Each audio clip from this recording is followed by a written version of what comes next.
si Sucre es la capital de la República, no debería tener la sede de los tres poderes. Y la respuesta es sí, y yo no puedo negar que esa reivindicación debe seguir adelante. A días de las elecciones nacionales, Mesa se rehúsa a responder a los paceños sobre si hará efectivo este acuerdo en caso de llegar a la presidencia. Vuelvo sobre el punto, Gabriela, no voy a responder el tema.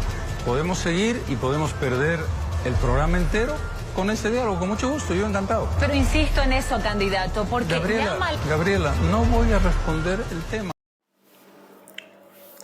La Paz o Sucre. Muy buenos días, compañeros. Como acabamos de ver hace instantes, el tema de la capitalidad es un tema muy delicado, inclusive para los mismos políticos, ya que esta ha dejado huellas profundas, heridas cortopunzantes que a lo largo del tiempo no han logrado cicatrizar. Y la génesis de este conflicto radica precisamente en la guerra federal. La guerra civil en Bolivia, o más bien conocida como Guerra Federal, fue un conflicto armado que tuvo lugar entre los años 1898 y 1899 en el actual territorio que el cual conocemos como Estado Plurinacional de Bolivia, entre dos bandos. Por un lado estaban los conservadores y por el otro estaban los liberales. Entonces, ¿quiénes son estos dos bandos? Los conservadores y los liberales tienen como génesis aquellas ideas que se contraponían allá al culminar la Guerra del Pacífico, donde se debatían precisamente cuál sería el rumbo que llevaría la Bolivia de ese entonces. Habían por una parte aquellas personas que se les consideraba como pacifistas y aquellas otras que se denominaban como guerristas. Y es precisamente donde ahí nacen los pacifistas como conservadores y los guerristas como liberales. Los liberales nacen como partido político al mando de Eliodoro Camacho.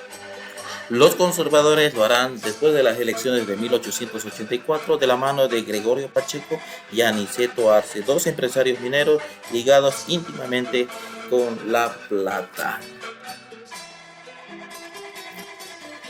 Entre las causas internas que se dieron para que ocurriera lo que hoy denominamos como guerra federal, en primera instancia tenemos la intervención del Estado oligárquica en las comunidades rurales campesinas.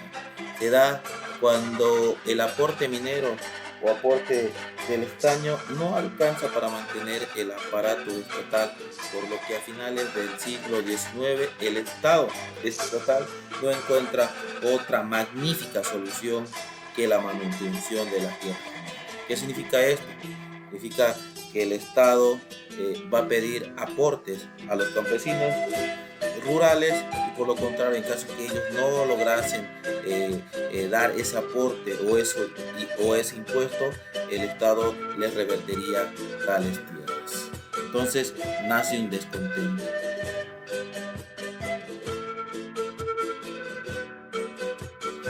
Entonces, este antagonismo denota ya de mucho tiempo atrás y se da precisamente cuando los diputados José Carrasco por Cochabamba y Rómulo Areno por Santa Cruz presentan un proyecto de ley disponiendo que se trasladase la capital de la República a la ciudad de Santa Cruz, a la ciudad de La Paz, algo que molestaría a la comunidad chuquisaqueña.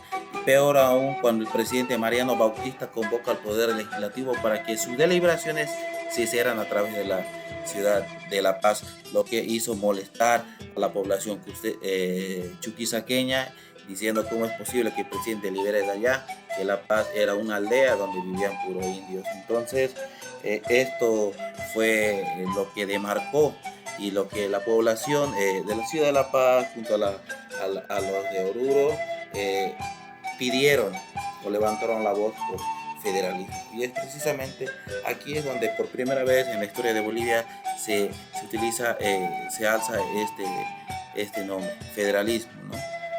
Por lo general y en síntesis existe una población indígena molesta, cansada, que se siente completamente traicionada por aquellos llamados sus representantes. Entonces ya existe un movimiento indígena y a pesar, y la gota que rebalsa el vaso sería lo que es la ley de radicatoria, donde prácticamente obliga al gobierno boliviano que las decisiones se tienen que tomar sí o sí en lo que es el departamento de Sucre, algo que molesta a la brigada parlamentaria, lo que llama a una asamblea y estos deciden lo que es el tema de luchar por el federalismo. Entonces hay un descontento por una parte por los indígenas porque el Estado les quitó su tierra y por otra parte por los burgueses, la gente adinerada de La Paz, Oruro, que ellos quieren que el poder ejecutivo esté allá. Entonces ahí comienza el conflicto, lo que llamamos la guerra federal, que de federal no tuvo nada, solamente el nombre.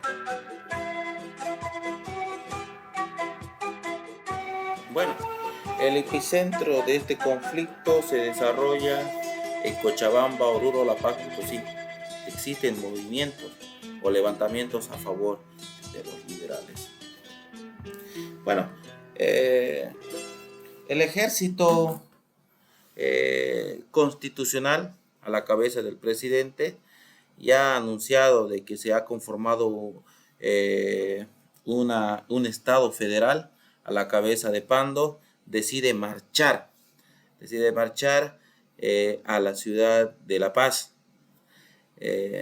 específicamente a la localidad de Aviacha. A su vez, el general Pando decide ir a Sica, donde recluta a Zárate Vilca, el temible Vilca. Este no es un indígena cualquiera, es una persona letrada, estudiada, que tiene, que se llama, ¿cómo les puedo decir? Ese instinto militar. Entonces, el general Pando lo norma como general de las fuerzas indígenas. Entonces, es aquí donde se ve que se llama ese pacto que hay entre indígenas y por el otro lado con el general Pando. Se habla de que los liberales habrían prometido a los campesinos la devolución de sus tierras. Que lastimosamente sabemos que estos simplemente fueron utilizados para los fines que estos tenían. Posteriormente a esto se da el primer encuentro. El primer encuentro de las tropas constitucionales tenían dos guarniciones. Por una parte estaban aquellos que eran gente acomodada, pudiente, que ellos tenían sus propios instrumentos, su propio cabalgaje, y por el otro lado estaban los que eran menos acomodados. Este primero se encuentra con las tropas del general Pando. Si no me equivoco, la fecha de tal encuentro se da el 10 de abril. La primera brigada se encontró con el general Pando. Esto en la localidad de Cosmini. Viéndose obligados y rebasados por el ejército del general Pando, estos deciden refugiarse en la parroquia de Ayoayo, donde fueron posteriormente masacrados el 24 de enero de 1899.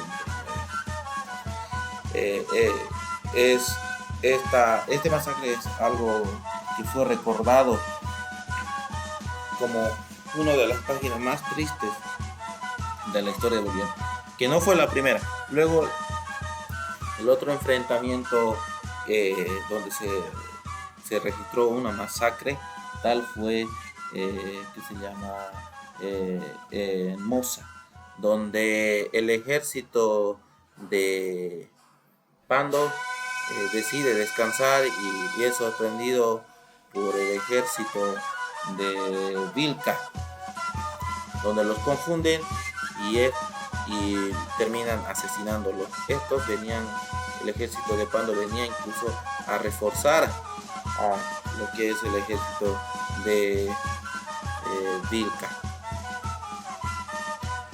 Bueno, El enfrentamiento decisivo fue la batalla del Segundo Crucero, el 10 de abril, donde el presidente y el coronel rebelde se encuentran. Yéndose el segundo, tras 4 horas de combate, los perdedores se retiran a Oruro. Poco después el presidente Fernández de Alonso se exilia, escapa hacia Chile, mientras los soldados chuquisaqueños volvieron a su ciudad.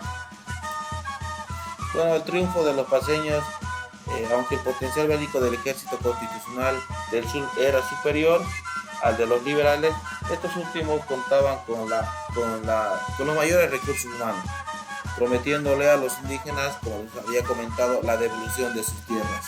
Entonces, en este punto uno entiende cuál es el poder de las masas.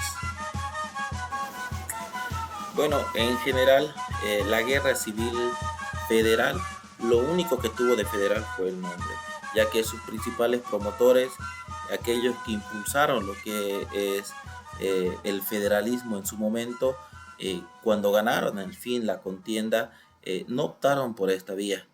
Al fin y al cabo, ellos pensaban de que al ir por esta sonda, el Estado se iba tal vez a disolver. Y lo más triste es que la población indígena nuevamente fue, que se llama, manipulado y utilizado, porque no se les revertieron las tierras que se le habían prometido. Incluso su principal caudillo, su principal líder, como es Zárate Vilca, después de todo esto fue apresado y murió lastimosamente encarcelado.